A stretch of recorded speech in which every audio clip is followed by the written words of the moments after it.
आजपासून 72 तासांचा महाराष्ट्रामध्ये 7 संघटनांच्या कृती समितीने संप पुकारलेला आहे। सर्वप्रथम मी हे नमूद करतो की हा संप आमच्या कुठल्याही आर्थिक मागण्यांसाठी नाही।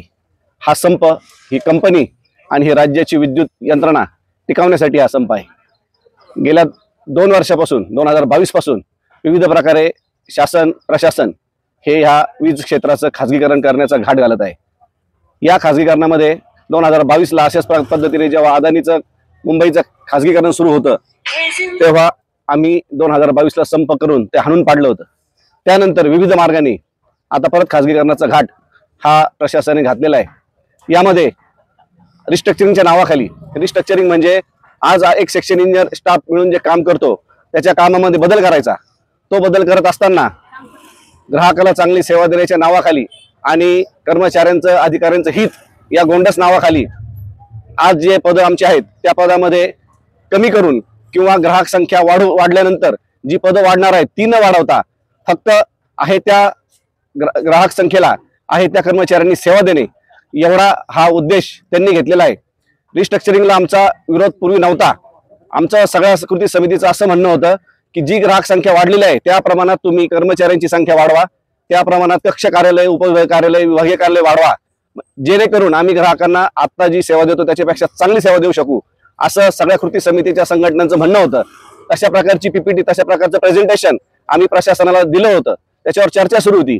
परंतु कृती समितीने दिलेल्या रिस्ट्रक्चरिंगच्या प्रपोजलचा कुठलाही विचार न करता प्रशासनाने हा रिस्ट्रक्चरिंगचा घाट घातलेला आहे।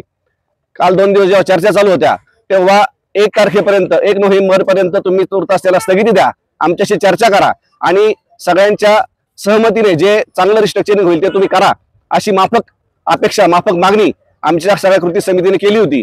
परंतु प्रशासनाने आमचं कुठलंही म्हणणं ऐकून न घेतल्यामुळे 22 तारखेपासून आम्ही प्रशासनाला विविध मार्गांनी विरोध दर्शवत होतो, परंतु कुठल्याही प्रकारचं प्रशासनाने दखल न घेतल्यामुळे शेवटी आम्हाला हे संपाचा हत्यारा जुगार लागलाय। महाराष्ट्र राज्य विद्युत कर्मचारी अभियंते अधिकारी कृती समितीची एक सदस्य म्हणून आमची संघटना काम करते। महाराष्ट्रामध्ये 7 संघटना या संपामध्ये उतरलेल्या ज्या बलाढ्य संघटना म्हणून ओळखल्या जातात।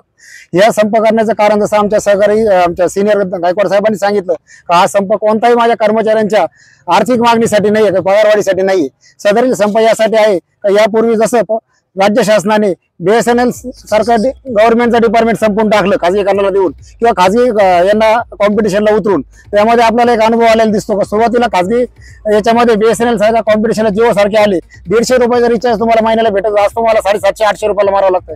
तीच परिस्थिती आता ही जी जनतेच्या मालकीची महावितरण कंपनी आहे, महाजनरेशन कंपनी, महापारेषण कंपनी आहे, या कंपनीचे सगळे मोठे प्रोजेक्ट हे खाजगीकरणाला विकायला त्यांनी काढलेले आणि यामुळे काय होणार आहे, खाजगी भांडवलदार याच्यामध्ये आल्याच्या नंतर मनमानी चालू होणार, हुकुमशाही चालू होणार आणि ग्राहकांना ज्या प्रकारे आज शेतकरी बांधव आहेत यांना राज्य शासनाकडून वेगवेगळ्या सुविधा दिल्या जातात, स्कीम दिली जातात। ट्रान्सफॉर्मर फेल झाला तरी त्यांच्यावर कोणतेही पैसे नाही घेता ट्रान्सफॉर्मर भरून दिला जातो, वर्षानुवर्ष वीज बिल आकारले जाणार नाही।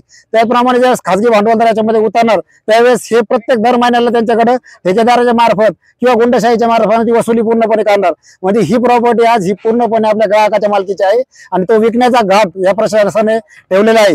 रिस्ट्रक्चरिंगचं कारण असं होतं का रिस्ट्रक्चरिंग करत असताना प्रत्येकाला वेगवेगळं काम दिलं जाईल, आमचा स्टाफ 24 तास बांधलेला असतो, त्याचा कामाचा बोजा कुठेतरी कमी केला जाईल, पण हे करत असताना ग्राहकाची संख्या किती पट वाढलेली आहे, 4 पट ग्राहकाची संख्या वाढलेली आहे। स्टाफच्या तुलना केली तर स्टाफ 50% कमी झालेला आहे आणि त्यामध्ये पण तुम्ही आता पुन्हा स्टाफ कमी करणार आणि स्टाफ कमी करून त्या कमी स्टाफमध्ये काम करून घ्यायचा प्रयत्न करणार। आमची भूमिका हीच आहे का जर ग्राहकाला सेवा द्यायची असेल तर तुम्हाला मुबलक स्टाफ लागणार आहे, ब्रेकडाऊनच्या काढायचे, लाईन बंद पडलेलं आहे, तिथं किती स्टाफ आवश्यक आहे हे आम्ही ग्राउंड लेवलच्या अधिकारी व कर्मचारी सांगू शकतो। वर AC मध्ये बसून प्रकाशगडला बसून याचे अधिकारी हे प्लॅन ठेवू शकत नाहीत। 8 आणि 9 लोकांनी पूर्णपणे जवळपास 1.5 ते 2 लाख ग्राहक आहेत आपले, या 1.5-2 लाखाच्या ग्राहकांना सेवा देऊन त्यांची वसुली करायची, शक्य आहे 8 लोक वसुली करतील। भविष्यामधला याचा प्लॅन असा आहे हे रिस्ट्रक्चरिंग लागू करायचं कमी संख्येमध्ये आणि त्यांनी परत दोष आमच्यावर ठेवायचा तर तुमच्या कर्मचाऱ्यांकडून वसुली होत नाही, तुमच्या लोकांकडून ग्राहकांना सेवा देणं होत नाही, ग्राहकांच्या तक्रारी वाढलेल्या आहेत आणि हे ठोस कारण काढून हे खाजगी भांडवलदाराला म्हणजे अदानी असतील किंवा इतर कंपन्या याच्यामध्ये टोरेंटो सारख्या उतरलेल्या असतील,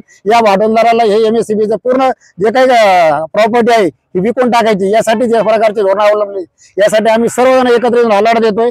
पुन्हा एकदा सांगतो ग्राहकाला त्रास देणं ही आमची भूमिका नाहीये, परंतु आंदोलन जर नाही केलं तर खाजगी प्रॉपर्टी ग्राहकांची प्रॉपर्टी हे खाजगी तत्वावर विकून टाकतील आणि सगळी प्रॉपर्टी ही एखाद्या खाजगी अदानी सारख्या टोरेंटो सारख्या मालकाची होऊन जाईल। हे होऊ नये म्हणून आम्ही सर्वांनी एकत्र येऊन संप पुकारलेला आहे।